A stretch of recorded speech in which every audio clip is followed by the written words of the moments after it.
It's the same story for so many gay men. You're trying to find connection, maybe love, or to finally belong somewhere. But gay culture feels like one big competition. Everyone's obsessed with having the perfect body, putting age limits on who's worth talking to, treating each other like we're shopping for products instead of looking for real human connection. I spent years trying to fit into spaces where connection seems impossible unless you tick the right boxes, always feeling like an outsider to the gay scene. And I know I'm not the only one, but there's something nobody tells you about this superficial gay culture. In this video, I'm breaking down how this trap works, why we fall for it, and how to finally break free and find real connection in a society that often feels like Mr. Universe gone wrong. So, let me explain what's really going on here. When we talk about the gay scene, we're talking about specific places, gay bars, dating apps, Instagram, and every time you enter one of these spaces, you're not just looking at people, you're looking at a marketplace. And in this marketplace, youth and beauty are the only currency that matters. Think about what you see everywhere in the gay scene. It's the same images recycled over and over. Young, smooth, and either impossibly lean or perfectly muscular. And when you see it enough times, your brain starts believing this is what normal looks like. This is what you should want. This is what you should be. And that's when the damage starts, because when this becomes your normal, everyone else, including you, becomes wrong. Too old, too heavy, too real. You start measuring yourself against a fantasy that was never meant to be achievable. Before we dive deeper, if this speaks to you, I write a private newsletter about exactly this, how we find connection and meaning outside the noise. It's free, and you'll find the link in the video description. These days, dating has become this 1-second decision. Everything's reduced to a quick glance. The system pushes us to chase instant attraction, and it's easy for us to fall for it, to forget about values, compatibility, what would actually make us happy. Then, when it crashes and burns, and it usually does, we blame ourselves. We think, maybe if we were just a little more fit, a little younger, a little richer. When you finally meet someone who's actually into you, you can't believe it. You're thinking, what's the catch? What do they really want? My body? My money? Getting close to someone feels impossible when everyone's been so damaged by this whole game. And you know who's getting rich off of our insecurity? The gym chains, the clinics doing Botox, the apps that charge you extra just to be seen.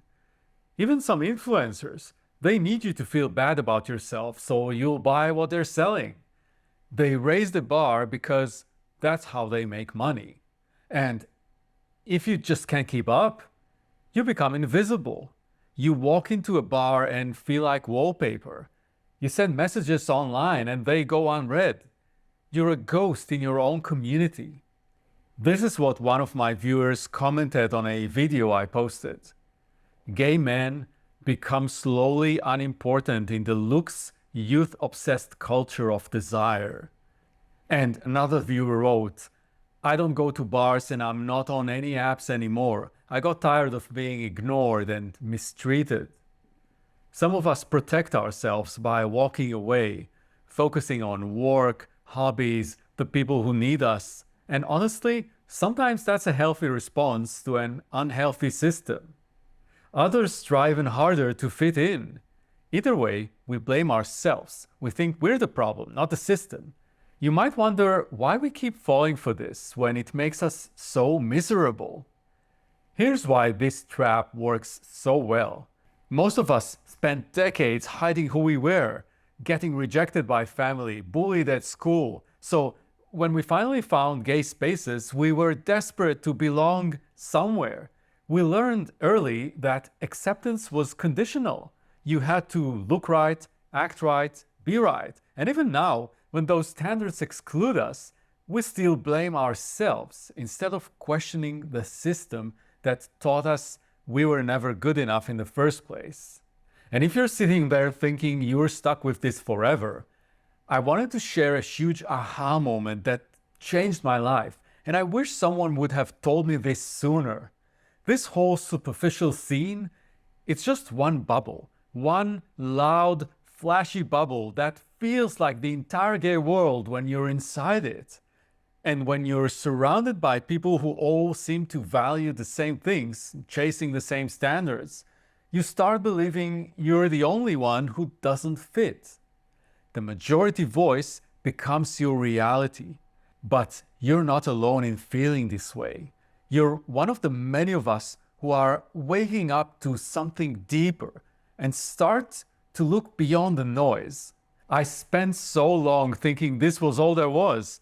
I was so deep in it, I couldn't even imagine an alternative.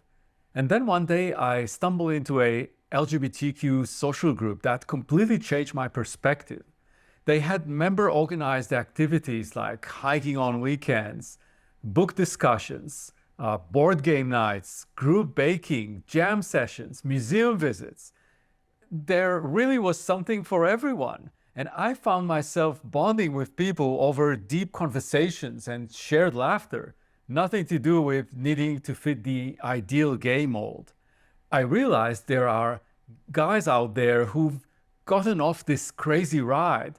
They might be quieter than the guys posting shirtless selfies, but they exist. They want to connect with someone kind, someone solid, someone who actually gets them. They figured out that qualities like loyalty, emotional maturity, actually listening, having real conversations about real things, these become more attractive as we get older, not less. When you're around people who value that, being over 50 doesn't feel like a curse anymore. It feels like an asset. I know, it's hard to believe when you look at your phone and every dating profile you see is some 20-something with abs. But you're not wrong for wanting something real. You're not out of touch for believing love should mean more than appearance. You've been stuck in a superficial culture, a culture that's loud, but it's definitely not the whole story. Once you start looking beyond it, you'll see there is a different way to do this, and you're not alone in wanting it. Let me know in the comments, have you found parts of the gay community that care about who you are?